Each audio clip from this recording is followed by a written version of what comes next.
Hello Frannies! Welcome to my YouTube channel, Miss Franny, and for today's video, nandito tayo sa isang bagong campsite. Hindi pa siya na-open sa public.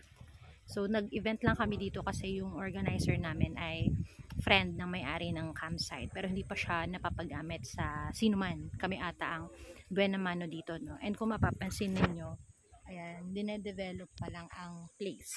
So, bakit kami nandito? Yan, mag-BMC kami, Basic Mountaineering Course. So, 2 days kami mag-aaral kung paano maging mountaineer, ano yung mga hacks, tips kapag nasa wild, mga surviving tips, and emergency plans, first aid, and all na dapat matutunan somehow, basic ng isang mountaineer. So, 2 days yun, and ito ang aming first day. So, kasagsagan kami nagpe-prepare para sa aming lunch. Yan. So, i-share ko sa inyo yung mga trainings, yung mga gagawin namin dito, and all. So, yun lang. Hi! Tapos hindi niya makita si middleman, mag-whistle yan.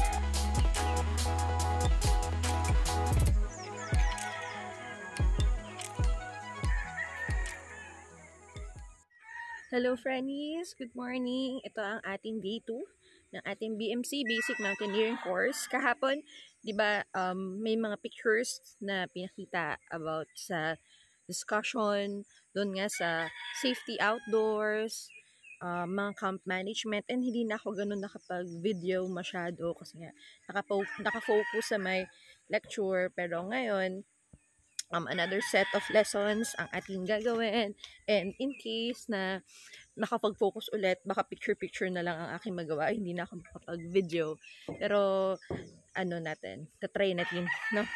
So yun, ito ang place, yan ang place, and kagabi nakatulog naman tayo ng maayos, kahit hindi ganun kapatag yung ground kasi nga mabato, pero okay naman.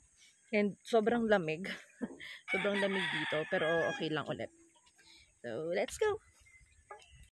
Hello, Frannies! So, nandito na tayo sa... Katatapos lang namin mag-breakfast.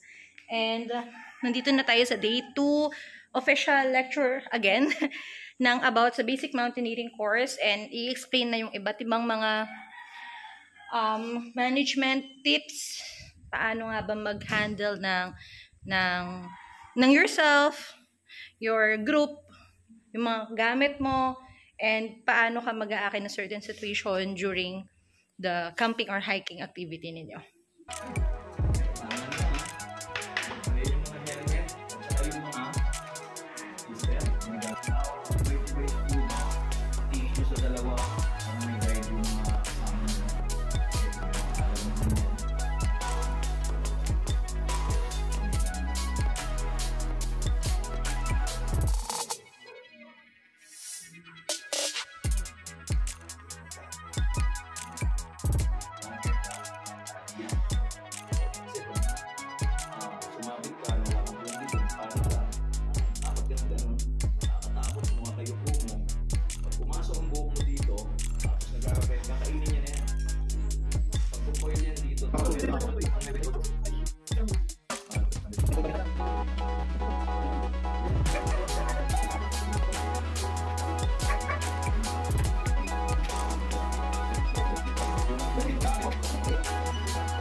Next.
Hello friendies! At dyan nagtatapos ang ating 2 days training ng basic mountaineering course, skills training enhancement program with Sir Wild Cruz and Sir Cacao. And sobrang daming natutunan as in. Pero dahil dun sa discussions namin, I know mas marami pa akong dapat pag-aralan at matutunan. And yun nga no, sa mga gamit pang camp, pang hike, I need to invest quality, kahit sabihin natin expensive, pero quality kasi nga safety mo rin naman, no? And dapat pang matagalan. So, I am looking forward to explore mountaineering world, and at the same time buying things, essential and necessary things for me. So I hope matry nyo din maka-attend ng BMC and other related trainings and courses. So yun lang, bye bye, see you.